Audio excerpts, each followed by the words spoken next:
귀한 새벽에 또 자리를 함께 하신 우리 성도님들, 말씀의 은혜와 또 기도의 응답이 있는 복된 새벽이 되기를 주님 이름으로 축원을 드립니다. 우리가 어제는 우리가 매력 있는 사람, 영적인 매력이 있는 사람이 되기를 사모해야 된다. 바울에게 디모데는 참 매력이 있는 사람이었습니다. 생각하면 감사가 나오고 그 사람을 위해서 기도해 주고 싶고, 또 나중에 보면 그에게 정말 안수해 주고 싶고, 불일 듯이 하나님의 은사들이 막 쏟아 올라오도록 그렇게 막 안수해 주고 싶고, 그런 사람이 바로 디모데였다. 디모데가 사도 바울에게 그런 마음을 심어줄 수 있었던, 디모데에게 어떤 모습이 과연 그렇게 영적인 매력을 발산하는 모습이 됐을까? 그것은 첫 번째로 그가 거짓 없는 믿음. 근데 그 핵심은 보니까 그의 눈물이 바울에게 연결이 된 거죠.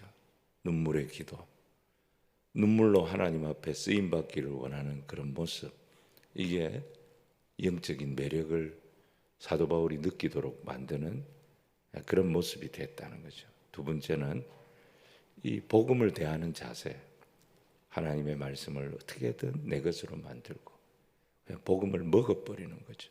하나님을 먹어버리는 거죠. 그래서 하나님과 내가 하나가 되고 복음과 내가 하나가 되니까 두려울 것이 없는 거예요. 두려울 것이 없는 거예요. 그래서 이 두 가지 모습이 바로 우리 그리스도인들에게 정말 디모데를 보면서 우리가 배워야 될, 또 우리 목회자들이 배워야 될 모습이 바로 이 모습. 눈물을 회복하고 복음을 향한 이런 열정을 회복하고, 그렇게 될 때 우리 시대가 아무리 악하고 세상에 아무리 걸림돌이 많고 문제가 많아도 되는 사람은 됩니다. 열리는 사람은 열립니다. 은혜 받는 사람은 은혜 받습니다. 쓰임 받는 사람은 쓰임 받는 거예요. 우리 교회가 그런 교회가 되기를, 우리 성도들이 한 사람 한 사람이 그런 성도들이 되고, 우리 가정에 우리 자녀들이 그런 자녀들이 되기를 올 우리가 2026년 전심전력을 다해 기도하면서 나갈 텐데, 우리 안에 이런 모습이 회복되게 하여 주옵소서. 기도로 승리하고 말씀으로 승리하는 저와 여러분이 되기를 주님 이름으로 축복합니다. 자, 오늘은 두 번째 시간인데요. 여러분, 복음이라고 하는 것은 이제 우리가 하나님 앞에 나갈 수 있는 길이 다 사실 끊긴 겁니다. 죄 때문에 하나님 앞에 나갈 수 있는 길이 다 막혀버린 거죠. 하나님과 소통할 수 있는 길이 막히면 생명의 길이 막히는 거예요. 그러면 사망인 거죠. 죄의 결과는 결국 사망인 거죠. 이게 우리의 육체적 사명도 있지만 영적인 사망인 거예요. 그러니까 더 이상 이제 우리는 소망이 없는 거죠. 근데 이 복음이라고 하는 게 뭐냐면 길이 열렸다는 겁니다. 길이 막힌 줄 알았는데 우리의 죄 때문에 하나님과 우리 사이에 길이 끊겼다고 생각했는데, 이 길이 다시 생겼다는 거죠. 하나님께서 이 길을 내셨다는 거죠. 하나님이 우리를 사랑하셔서 우리의 죄악 가운데 우리가 하나님 앞에 나아갈 수 있는 길을 열어주셨다는 거예요. 하나님이 우리를 다시 불러주셨다는 것입니다. 이게 복음입니다. 이 복음의 핵심은 구원이거든요. 구원의 길이 열렸다는 거예요. 이 구원에는 양면성이 있습니다. 오늘 우리가 보려고 하는 것이 그겁니다. 구원에는 이 양면성이 있습니다. 하나는 뭐냐면 하나님의 부르심, 다시 말해서 소명으로서의 구원이 있습니다. 하나님께서 우리를 불러주셨기 때문에 어둠에서 빛으로, 사망에서 생명으로, 사단의 종로로 달 수밖에 없는 우리를 언감생심 하나님의 자녀가 되도록 하나님께서 우리를 불러주신 것입니다. 자, 하나님의 부르심을 입었습니다. 우리가 부르심을 입었다면 우리에게는 부름받은 이후에 나를 불러내신 그 하나님의 뜻에 내가 어떻게 하면 더 충성하며, 그 하나님, 나를 사망 가운데서 불러내셔서 생명의 새 호흡을 하게 해주신 이 하나님 앞에 내가 어떻게 충성하며 헌신하며 살 것인가? 이게 뭐냐면은 보내심입니다. 하나님께서 나를 이렇게 불러내셨다면 분명히 나를 통하여 이루실 뜻이 있을 텐데 내가 이걸 어떻게 감당할까? 이것을 생각하는 거예요. 그러니까 구원은 이 두 가지가 같이 오게 돼 있습니다. 첫 번째는 부르심이죠. 하나님이 나를 불러주셨다. 이 감격이 있어야 됩니다. 이 감격이 있다면 내가 어떻게 살 것인가? 이것이 고민이 되는 거죠. 그러니까 이 두 가지는 항상 구원의 양면성 같이 가는 거예요. 부르심의 구원이 있다면 보내심의 구원이 있는 것입니다. 자, 오늘 9절과 10절이 바로 그 말씀인데 우리 9절 말씀과 10절 말씀을 읽으셨지만 한 번 더 우리 같이 읽도록 하겠습니다. 9절입니다. 시작. 하나님이 우리를 구원하사 거룩하신 소명으로 부르심은 우리의 행위대로 하심이 아니요 오직 자기의 뜻과 영원 전부터 그리스도 예수 안에서 우리에게 주신 은혜대로 하심이라. 10절. 이제는 우리 구주 그리스도 예수의 나타나심으로 말미암아 나타났으니 이는 사망을 패하시고 복음으로써 생명과 썩지 아니할 것을 드러내신지라. 여러분, 이 두 절이 복음의 요약입니다. 복음은 내 행위가 아닙니다. 내가 이 길을 개척한 게 아닙니다. 하나님 앞에 갈 수 있는 길을 내가 개척했다면 이건 다 내 공로고 내 자랑이고 내 업적이 되겠지요. 오늘 사도 바울은 이게 내 행위가 아니라는 거예요. 사도 바울은 열심히 보통 열심이 아니었지요. 근데 그 열심히 알고 보니까 디모데전서에서 그가 밝히지요. 알고 보니까 이게 하나님의 뜻과 역행하는 열심이었다. 교회를 핍박하고 성도를 죽이고 열심을 내면 낼수록 더 하나님의 마음을 아프게 하는 열심이었다. 나는 그게 잘하는 거라고 생각하고 했는데 알고 보니까, 말씀을 알고 보니까 내가 엉뚱한 열심을 가졌더라. 바울이 그 고백을 하지 않습니까? 자기 행위가 아니에요. 그렇게 거꾸로 가고 있던 나 바울을 하나님께서 불러주셨다. 다메섹 도상에서 내 이름을 불러주시고 내 인생을 찾아주셨다. 이게 하나님의 은혜였다. 이게 하나님의 부르심이죠. 구원의 핵심은 하나님이 나를 불러주셨다는 거예요. 그리고 그 부름받은 인생은 그 부르심에 응답하는 삶을 살아야 된다. 예수 그리스도의 나타나심, 예수 그리스도께서 나를 통하여 드러내신 이 생명을 나도 드러내면서 살아야 된다. 나타내면서 살아야 된다. 사도 바울은 오늘 디모데에게 이 부탁을 하고 있는 거예요. 우리가 받은 구원을 우리가 어떻게 드러내며 살 거냐? 우리가 어떻게 나타내며 살 거냐? 우리가 나타내고 드러내기를 원할 때 여러분, 불러내신 분도 하나님이시잖아요. 나 같은 자를 구원받도록 인도해 주신 분이 하나님이시잖아요. 그렇다면 나타내기로 결단하고 순종하고 나갈 때 나타나는 역사도, 드러나는 역사도 내 힘으로 하는 것이 아니라 하나님이 부어주시는 능력으로, 성령의 능력으로, 하나님께서 만들어주시는 계기로 이 모든 것이 합력하여 선을 이루게 된다는 것입니다.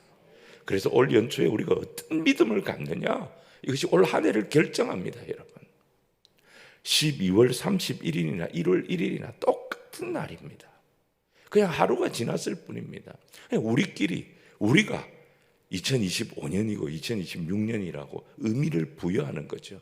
하지만 여러분, 이건 우리가 단순히 부여하는 의미와는 차원이 다릅니다. 여기에 하나님의 부르심이 있고 나를 보내시는 하나님의 뜻이 있다. 이것을 깨닫고 여기에 쓰임받기로 결단하는 믿음의 결단이 있다면 2025년과 2026년, 지난해와 올해는 우리에게 완전히 다른 해가 되어질 줄로 믿습니다. 아유, 내가 나이도 들고, 아유, 내가 뭐 아는 것도 없고, 절대 그렇지 않습니다.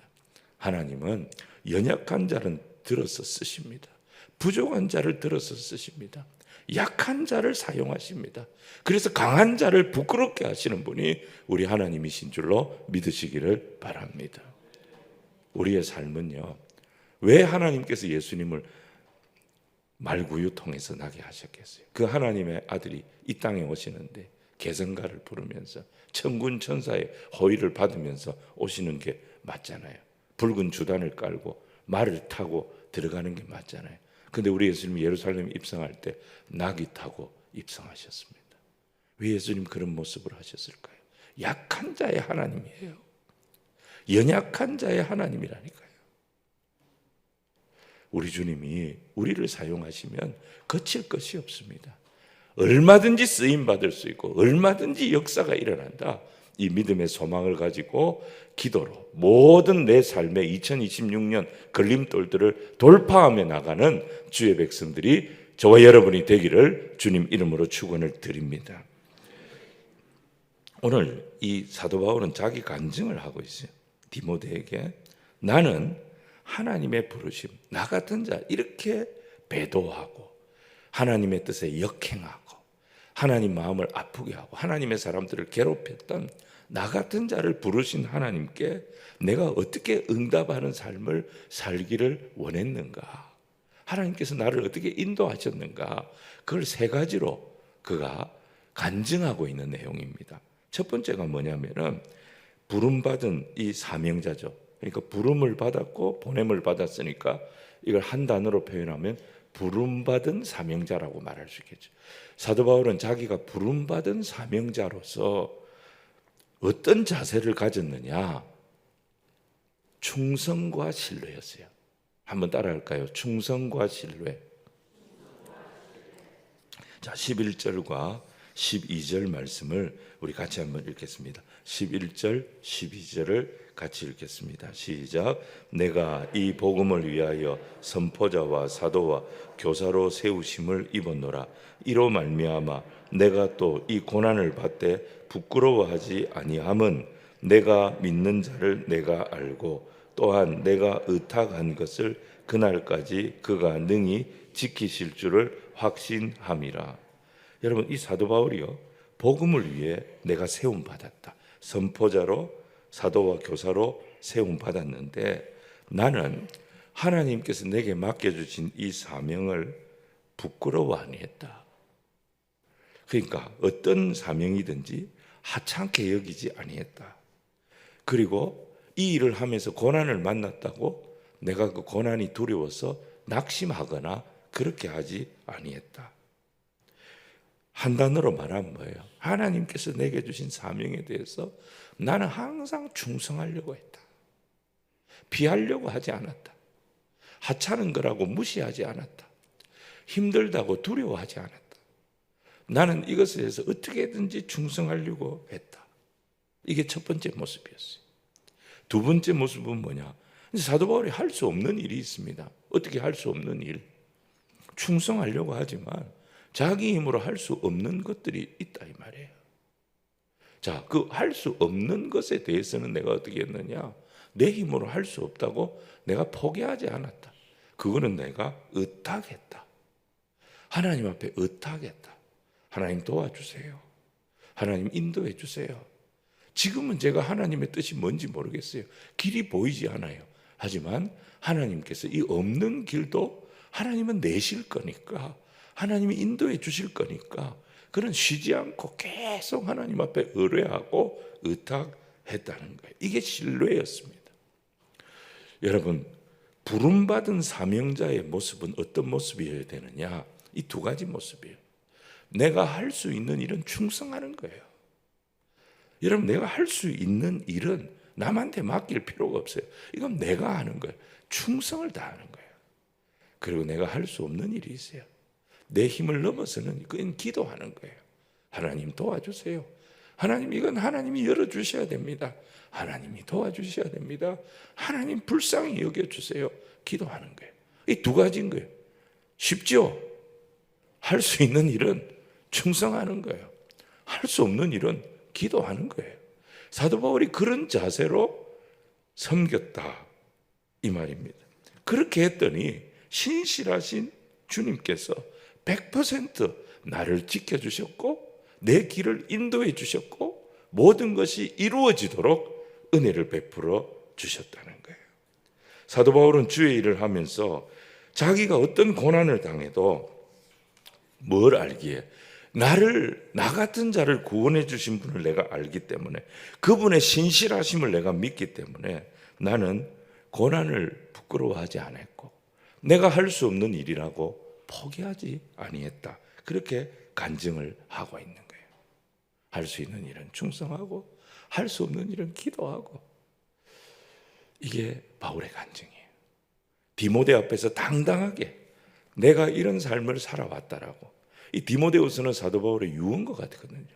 이제 뭐 속일 게 뭐가 있고 감출 게 뭐가 있고 자기를 뭐 가면을 쓰고 얘기할 게 뭐가 있어요. 있는 그대로 얘기하는 거예요. 하나님이 이렇게 목회했더니 하나님께서 이렇게 섬겼더니 하나님께서 내 길을 이렇게 인도해 주시더라. 당당하게 디모데에게 말하는 거예요. 사랑하는 여러분, 오늘 저와 여러분에게 이 사도 바울의 간증이 우리의 인생 마지막 간증이 되기를 주님 이름으로 축원을 드립니다. 여러분, 미 해병대, 제가 이제 군목 출신이라 군대를 이제 미국 군대도 많이 가보고 그렇게 이제 했었거든요.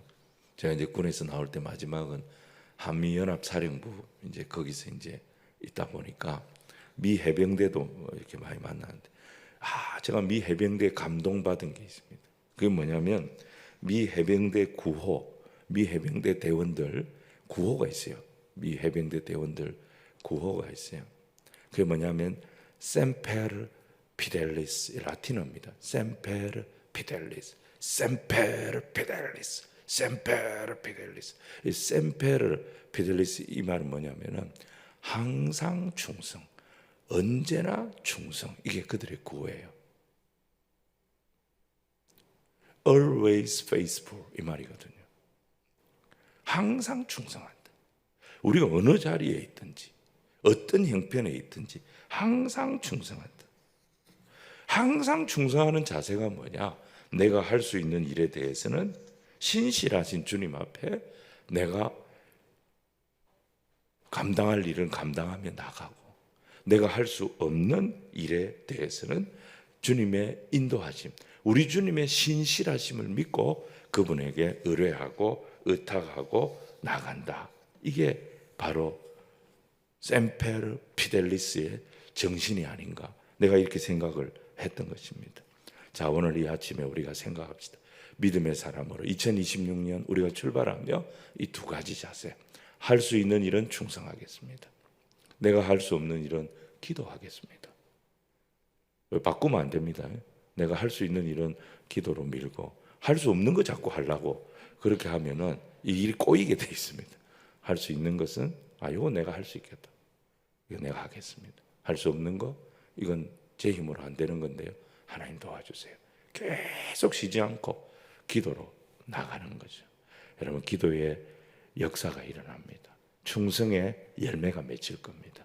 이 은혜를 경험하는 2026년이 되기를 주님 이름으로 축원을 드립니다. 자, 부름받은 사명자의 두 번째 자세가 뭐냐면은, 이게 사실 쉽지가 않거든요. 사도 바울이 걸어갔던 사명자의 길이 쉽지가 않지요. 근데 우리에게는 뭐가 있는가를 알아야 됩니다. 이 내 힘으로 하려 그러면 인생도 어렵고 교회도 어렵고 모든 것이 어렵습니다. 정말 뭐 만만한 게 뭐가 있습니까? 저도 교회를 제가 건축을 하려고 한 게 아니고, 제가 6년 전에 부임했는데 울산교회, 교회가 이제 이 재건축이 아파트 주변으로 다 재건축이 되는 거예요. 교회가 이제 존치가 된 거예요. 거기에 이 교회도 이제 일부 건물이 잘려 나가는 거죠. 이 상황이 안 할 수 없어가지고 시작했는데, 이게 이제 커져가지고 저희들이 이제 전체 건축을 하게 된 겁니다. 아니, 목회 경험도 없고 24년 군대 생활하면서 군선교만 했던 사람이 일반 목회를 하면서 이게 뭐 앞이 안 보이는 거예요. 계속 이제 제가 부임하자마자 코로나가 왔어요. 코로나하고 저하고 같이 울산에 부임한 거예요. 저는 첫 예배를 부임 첫 예배를 2020년 3월 1일이 주일인데 올해 2026년 3월 1일이 주일이더라고요. 3월 1일 날 3일절 날 제가 정말 이 독립군의 마음으로 딱 부임을 했는데, 그날부터 교회 이제 전부 다 셧다운이 된 거예요. 아니, 제가 부임하는 날 성도가 한 명도 안 왔습니다. 요 앞에 카메라 놔두고 제가 부임 설교하고 부임 인사를 했습니다. 진짜 앞이 이 큰 예배당에 사람이 하나도 없어요. 그러고 첫 사역을 시작한 거예요. 와, 그랬더니 우리 원로 목사님이 저를 위로하신다고 예배 다 마치고 목사님 전화를, 목사님 뭐 부임 예배를 드렸는데 코로나 때문에 성도가 한 명도 안 와가지고 저 혼자서 했습니다. 그랬더니 원로 목사님 저보고 하는, 이야, 이 목사 앞으로 이 목사는 더 이상 교인이 줄어들었다는 얘기는 안 듣겠다. 당신 와서 교인 줄었다는 얘기, 0명에서 시작하니까 교인 줄었다는 얘기는 안 듣겠다. 딱 그 말이 얼마나 위로가 되든지. 야, 그래 사람이 보기에 다른 거예요. 저는 한 명도 안 왔다.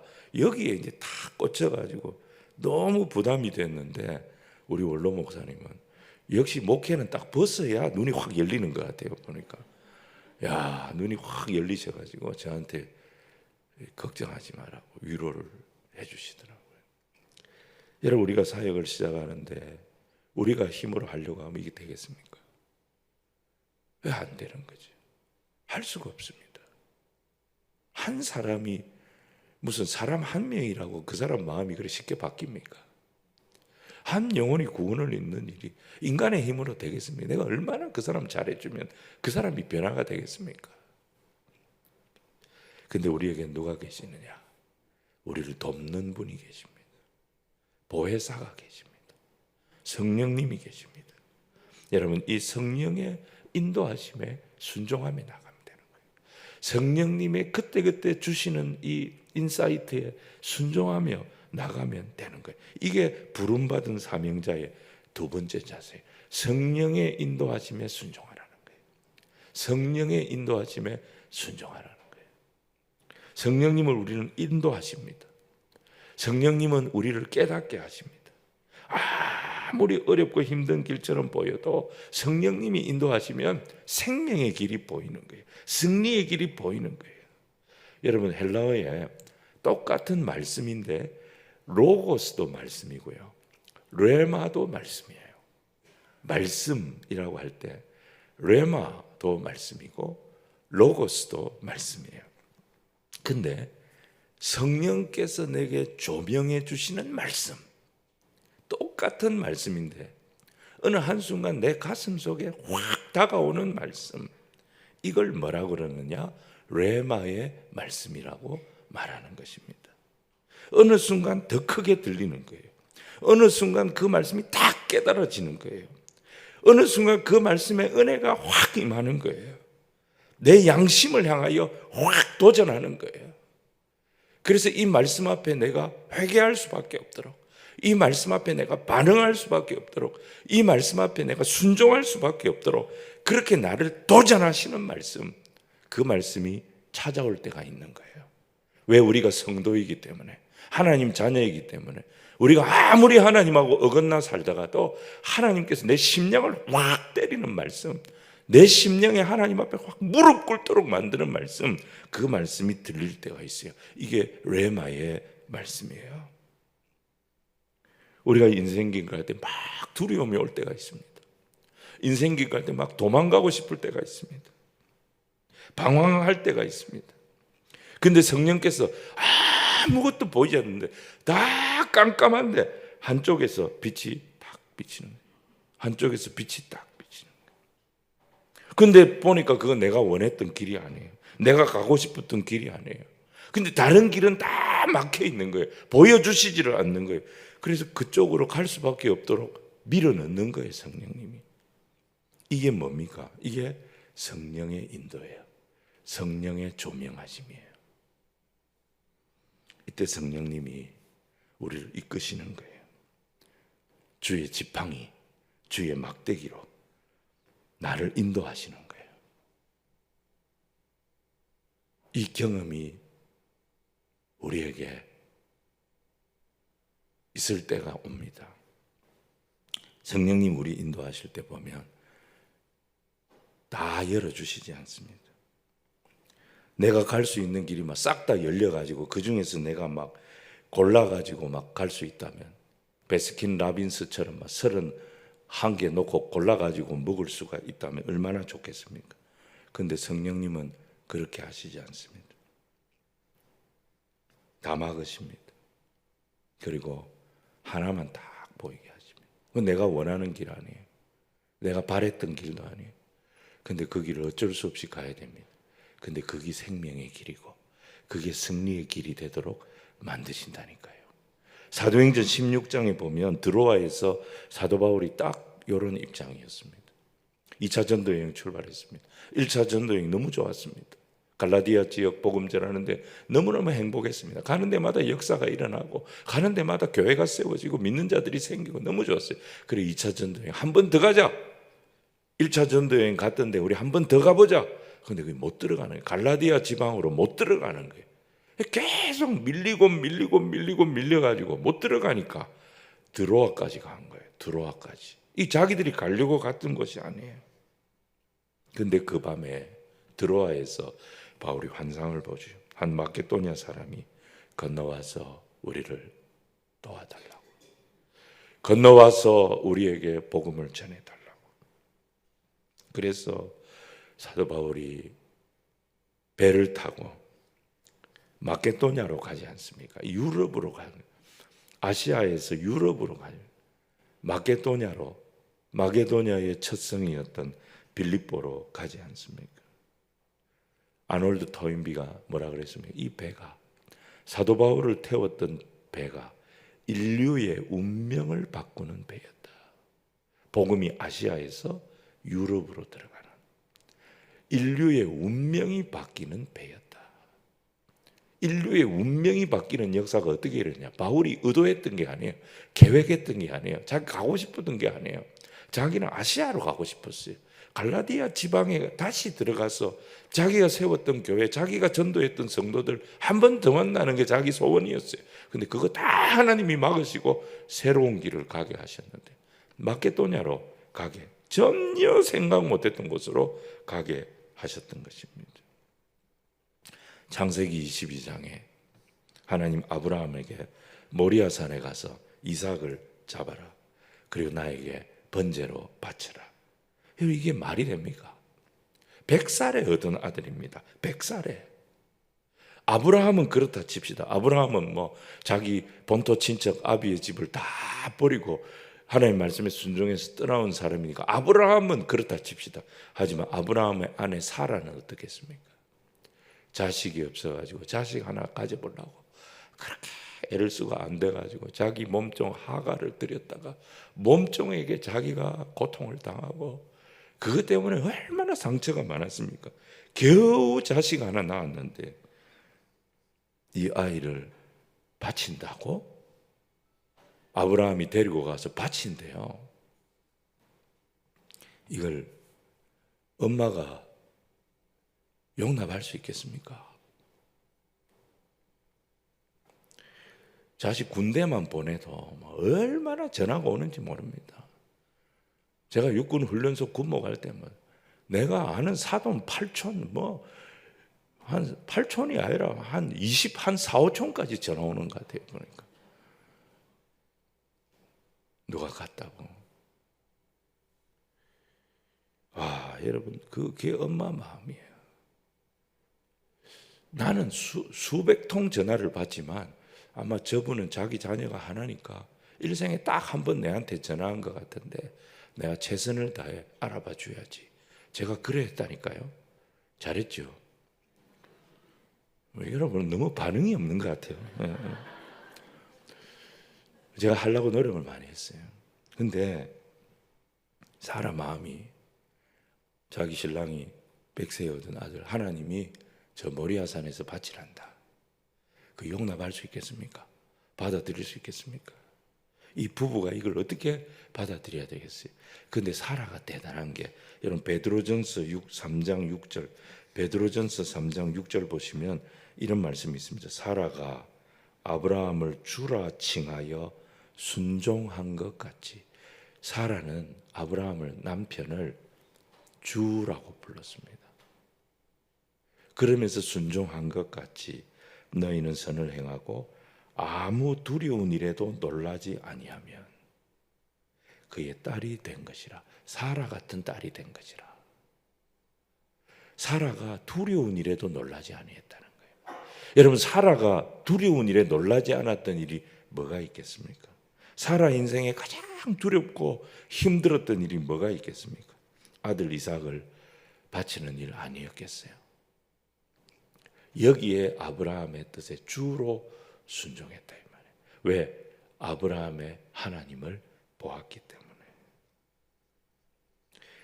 사랑하는 여러분, 창세기 22장에 아브라함과 사라 부부는 도저히 이해가 안 되는, 도저히 받아들일 수 없는 일에 대해서 순종했습니다. 이 두려운 일, 무서운 일에 대하여 순종했습니다. 그래서 그들이 여호와 이레의 은혜를 경험하게 됩니다. 여러분, 놀라운 것은 이 모리아 산이 아시지요? 사무엘하 24장에 보면 다윗이 아라우나의 타작마당에서 번제를 드립니다. 이 아라우나의 타작마당에서 번제를 드리게 된 이유가 인구조사 잘못해가지고 심판을 받는데 3일 전염병, 이 전염병이 창궐을 하는데 이 3일 동안에 7만 명이 죽습니다. 또 얼마나 더 죽을지 모릅니다. 심판의 천사가 지금 예루살렘을 향해 오고 있습니다. 그때 하나님이 내린 해법이 아라우나의 타작마당을 값을 주고 사서 거기서 네가 번제를 드려라. 다윗이 거기에 순종하고 자기가 잘못한 거예요. 인구조사 욕심 부리고 한 거예요. 그것 때문에 이 심판이 왔는데 그 하나님의 말씀대로 가서 예배 드렸을 때, 번제 드렸을 때 심판의 천사가 거기서 이제 멈추게 됩니다. 심판이 멈춰지게 됩니다. 그 아라우나의 타작마당이 바로 이 모리아산입니다.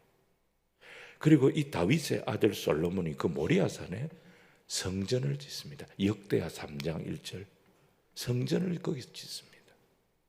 그리고 여러분, 그 성전산에 우리 예수님께서 십자가에 달리십니다. 여러분, 이게 역사적으로 쭉 이렇게 흘러갑니다. 아브라함과 사라가 알았을까요? 자기들이 100세에 얻은 아들 이삭을 바치겠다고 데려갔을 때 하나님은 이삭 대신에 뿔이 이 수풀에 걸려있는 순양을 하나님께서 대신 딱 준비시켜 놔가지고 여호와 이레 거기서 순양을 제사하고 아들은 살려서 내려왔죠. 아들 드린 거나 마찬가지죠. 자기 아들을 드려야 한다는 그 마음의 고통을 아브라함과 사라가 느꼈겠죠. 그런데 그게 다윗 시대, 솔로몬 시대 이어서 그 다윗의 후손, 아브라함의 후손이며 다윗의 후손으로 오신 예수 그리스도께서 바로 그곳에서 온 인류의 죄를 다 짊어지고 하나님이 아브라함이 자기 아들 이삭을 바치는 그 마음, 그것과 비교할 수 없는 하나님께서 자기 아들 그리스도를 십자가에 박으시는 그 사건을 통하여 온 인류가 구원을 받는, 여러분, 이 은혜, 이 축복, 이게 내 후손에서 이루어질 것이고 내 순종을 통하여 이루어진다라고 하는 것을 아브라함이 알았을까요? 사라가 알았을까요? 당장에 이 순종은 감당할 수 있는 순종이 아니었어요. 몰랐단 말이에요. 이런 엄청난 하나님의 은혜가 아브라함의 후손, 다윗의 후손을 통하여 이루어지게 하나님이 계획하고 계신 것을 이들이 과연 얼마나 알았을까요? 사랑하는 성도 여러분, 이게 하나님이 하시는 일입니다. 우리 하나님께서 하시는 일이에요. 우리 인생은 그래서 다 알고 가는 게 아닙니다. 이해가 되고 다 계산이 돼서 가는 게 아닙니다. 이해가 되고 계산이 돼서 간다면 그건 믿음으로 가는 게 아니지요. 내 계산으로 가는 거죠. 내 판단으로, 요건 되겠구나, 요거는 안 되겠구나, 내 판단으로 가는 거죠. 여러분, 우리 인생은 알고 가는 거 아닙니다. 우리가 가는 것은 내가 믿고 또 의지하면 내 모든 형편 아시는 주님 늘 돌보아 주실 것을 나는 확실히 아네. 하나님이 나를 돌봐주고 계시고 성령께서 나를 인도하고 계신다. 이 믿음 가지고 가는 거예요. 알고 가는 것이 아니라 그래서 믿고 가는 거예요. 이게 성도의 길인 거예요. 아브라함이 다 알아서 여보, 우리가 이렇게 순종하면 우리의 참 후손에서 하나님의 아들 구원자가 오실 텐데, 메시아가 오실 텐데, 그분이 온 인류를 위하여 바로 이곳에서 십자가에 박히실 거야. 그래서 우리는 이 순종을 통하여 그 하나님의 하실 일의 예표 역할을 하는 거야. 이거 알고 택도 없는 소리입니다. 아브라함 모르고 했습니다. 하나님 말씀에 순종하고 했습니다. 그랬더니 거기에 심판이 멎는 역사가 일어나고 성전이 거기에 세워지고 예수 십자가가 세워져요. 그 순종 위에. 여러분, 오늘 내가 하는 순종, 오늘 내가 성령의 인도하심, 성령께서 내게 도전하시고 성령께서 내게 주시는 그 말씀에 순종했던 그 한 순종을 통하여 하나님께서 내 가정에, 내 후손들에게 어떤 역사, 어떤 일을 일으키실지 알 수가 없는 거예요. 우리 집안은요, 우리 아버지가 처음 믿었습니다. 어제 우리 아버지 오셨더라고요, 여기. 우리 아버지가 처음 고등학교 때 예수 믿었어요. 우리 아버지는 일본에서 태어나셨어요. 우리 할아버지가 일본에 사업을 하셨어요. 그런데 일찍 돌아가셨어요. 어릴 때 우리 할머니하고 다시 한국으로 들어왔어요. 아버지 고향이었다, 할아버지 고향이었다 의령 가서 사셨어요. 그래서 제가 본 적이 의령이에요. 근데 부산으로 유학을 왔어요. 아버지 없이 자랐어요. 근데 친구가 목사님 아들이었어요. 그 목사님이 거제교회를 개척하신 이갑덕 목사님. 이갑덕 전도사님이 거제 기도소를 만들고 그 거제리에서 개척한다. 친구 아버지가 개척한다. 그래서 친구가 네 우리 교회 와서 야, 우리 아버지 개척하는데 야, 친구 아버지 개척 네가 좀 도와야 안 되겠나? 그래서 저희 아버지가 친구 따라 교회 간 거예요. 근데 이 아들 친구가 왔으니까 이갑덕 전도사님이 너무 잘해준 거예요, 우리 아버지한테. 우리 아버지는 그 이갑덕 전도사님한테서 아버지 사랑을 느낀 거예요. 전도사님한테 아버지 사랑을 느낀 거예요. 그래서 들어가자마자 막 그냥 뭐든지 했던 거예요. 뭐든지. 그래서 고등학생 때 학생 장로 소리 들었대요. 그 진짜 장로 됐잖아요. 그렇게 우리 할머니는 절에 가서 삼천배 하시던 분입니다.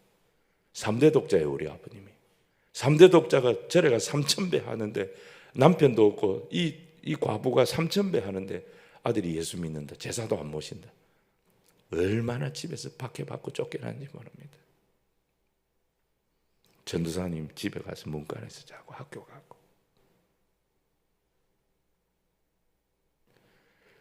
옛날에 새벽송 돌 때 이 아침에 너무 오래 한 거 아닙니까, 목사님? 괜찮습니까? 예.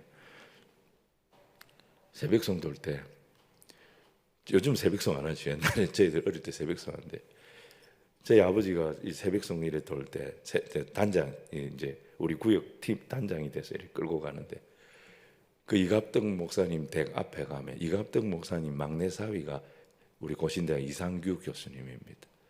거기 가서 막 이렇게 기쁘다 구주 오셨네 찬송 부르는데 보통 가면 기쁘다 구주 오셨네 1절하고 메리 크리스마스 하고 이제 가잖아요. 안 해보셨습니까, 여러분? 네, 가잖아요. 근데 우리 아버지는 그 대원들이 한 20명 되잖아요. 데리고 아부터 뭐 어른까지 다 있잖아요. 가가지고 기쁘다 구주 오셨네 4절까지 다 부르고 고요한 밤 거룩한 밤 한 장 더 부르고 또 4장까지 다 부르고 장로님 빨리 갑시다 좀 지금 추워 죽겠는데 쓸데없는 소리 하지 마라. 아버지가 그 이갑덕 목사님 집 앞에 가서는 찬송을 두 곡을 불렀고 그렇게 신앙생활 하셨어요. 지금도 새벽마다 기도하세요. 우리가 이남 이녀인데 뭐 우리 그래 잘난 자녀들 없습니다. 근데 제 인생만 놓고 봐도 하나님께서 요소요소해서, 제가 군에서 여러분 대령까지 했습니다. 제 자랑이 아니고요. 소령 올라갈 때도 너무너무 힘들었습니다. 중령 올라갈 때도 너무너무 힘들었습니다. 대령 올라갈 때는 이건 불가능했어요. 완전히 끝난 거였습니다. 저는 이제 나가는 거였어요. 근데 다 뒤집어져 가지고 제가 대령이 됐어요. 시간 되면 오늘 저녁에 제가 이 간증을 좀 할런지 모르겠습니다. 아무리 생각해도 이거는 하나님 은혜예요. 또 뭐예요? 아버지 기도예요. 여러분, 오늘 이 새벽에 우리가 기도하고 이 집회에 우리가 하나님 앞에 엎드려 기도하고 성령께서 내게 도전하시는 그 말씀에 내가 길이 보이지 않고 이해가 되지 않아도 순종하며 나아갈 때 하나님께서 반드시 길을 여십니다. 하나님께서 반드시 역사하십니다. 할 수 있는 것은 충성하는 거예요. 할 수 없는 것은 기도하는 거예요. 아무것도 보이지 않아도 성령께서 나를 인도하세요. 내게 사인을 주세요. 그 길밖에 없어요. 내가 원하지 않아요. 그래도 성령이 인도할 때 그 길을 따라가면 반드시 그 길 끝에 내 모든 형편 아시는 주님께서 나를 돌보아 주실 거 확실히 아는 역사가 일어나게 될 줄로 믿습니다. 세 번째는요, 동역자를 위해 기도하는 거예요. 사도 바울이 동역자를 위해 기도합니다. 여러분, 사도 바울이 옥중서신 기록할 때 감옥에 갇힌 상태였습니다. 물론 그가 로마 시민권자였기 때문에 사도행전에 보면 처음에는 가택연금 수준의 이런 이제 구속을 당했어요. 근데 디모데후서에 오면 다릅니다. 로마에서 최악의 감옥이 뭐냐면 바위에 구멍을 파가지고 거기에 죄수들을 두는 겁니다. 이 바위 구덩이 속에 사람을 넣고 음식을 던져주고 거기서 이제 배설을 하면 그건 자기가 퍼가지고 밖으로 던져서 버려야 했습니다. 최악이죠. 바위 속이니까 얼마나 춥겠습니까? 그래서 디모데후서 4장 13절에 보면 디모데 보고 올 때에 외투를 좀 가져오라고 그렇게 말했던 이유가 주변이 다 돌덩어리입니다. 그러니까 온기가 없어요. 사람이 죽어가는 거죠. 이때가 사도 바울이 순교하기 직전 AD 67년 정도 네로 황제 치하였습니다. 부겔로와 허모게네 같은 사람 다 떠났습니다. 누가 바울 곁에 있겠습니까? 이 사형수 곁에 누가 있겠습니까? 근데 바울에게 너무너무 고맙게도 오네시보로라는 사람이 있었어요. 자, 우리 15절로 17절 말씀 읽었는데 한 번 더 읽겠습니다. 시작. 아시아에 있는 모든 사람이 그 중에는 부겔로와 허모게네도 있느니라. 원하건대 주께서 오네시보로의 집에 긍휼을 베푸시옵소서. 그가 나를 자주 격려해 주고 내가 사슬에 매인 것을 부끄러워하지 아니하고 로마에 있을 때에 나를 부지런히 찾아와 만났습니다. 모든 사람이 바울을 부끄럽게 여기고 도망갔습니다. 떠났습니다. 당연하지요. 이 사람하고 가까이 지낸 게 무슨 유익이 되겠습니까? 근데 오네시보로는요, 바울을 부끄러워하지 않고 계속 찾아와서 위로해 줬어요. 이게 바울에게 큰 위로가 됐습니다. 성령의 뜻에 순종하고 있는 거 아닙니까? 할 수 있는 일에는 자기가 지금 충성하고 있는 거 아닙니까? 그렇게 가는 길이 외롭다니까요. 힘들다니까요. 그런데 하나님 누구를 붙여주시느냐? 동역자를 붙여주신 거예요. 이 사람이, 이 오네시보로가 에베소 사람이에요. 여러분, 에베소에서 로마까지 올라오면 1500km입니다. 지금처럼 무슨 비행기가 있어서 오는 게 아닙니다. 바다를 2개를 건너와야 됩니다. 이 먼 거리를 오네시보로가 찾아와서 바울을 격려하고 위로했다는 거예요. 이게 힘이 돼가지고 사도 바울이 이 돌덩거리 감옥 속에서 마지막 성경 디모데후서를 쓸 수가 있었고 끝까지 담대하게 복음을 전할 수가 있었던 것입니다. 감옥에 갇혀 있었던 바울이 이 오네시포로가 너무 고마운데 어떻게 자기가 뭘 해줄 수 있는 게 없잖아요. 그래서 기도한 거예요. 그게 18절이에요. 원하건대 주께서 그로 하여금 그의 날에 주의 긍휼을 입게 하여 주옵소서. 하나님 그에게 긍휼 베풀어 주십시오. 하나님 저 오네시포로에게 복을 주십시오. 긍휼의 마음이, 오네시포로를 향한 이 긍휼 기도의 마음이 확 올라온 거예요. 긍휼 기도가 또 얼마나 중요한지 모릅니다. 여러분 복음서에 보시면은 예수님께서 긍휼 기도하실 때 기적이 일어났어요. 불쌍히 여기시며 기도할 때 기적이 일어났어요. 긍휼히 여기는 마음에는 역사가 일어나는 거예요. 바울은 지금 자신의 신실한 동역자 오네시포로를 하나님이 긍휼히 여겨달라고 기도했던 것입니다. 여러분, 우리가 해줄 수 있는 좋은 것들이 많이 있지만 이 긍휼의 기도, 하나님께서 어떻게 인도해 주실지 모르지만 긍휼의 기도로 한 영혼을 위해서 부르짖을 때 그 기도는 반드시 역사하는 힘이 있게 될 줄로 믿습니다. 우리 교회에 있는 믿음의 동역자들 위해서 긍휼 기도를 하는 거예요. 신앙의 동역자들을 위해서 긍휼 기도를 하는 거예요. 세워주신 우리 담임 목사님 위해서 긍휼 기도를 하는 거예요. 그러면 하나님께서 반드시 응답하십니다. 우리 주님께서 반드시 역사하십니다. 그 동역자들을 통하여 내가 위로를 받잖아요.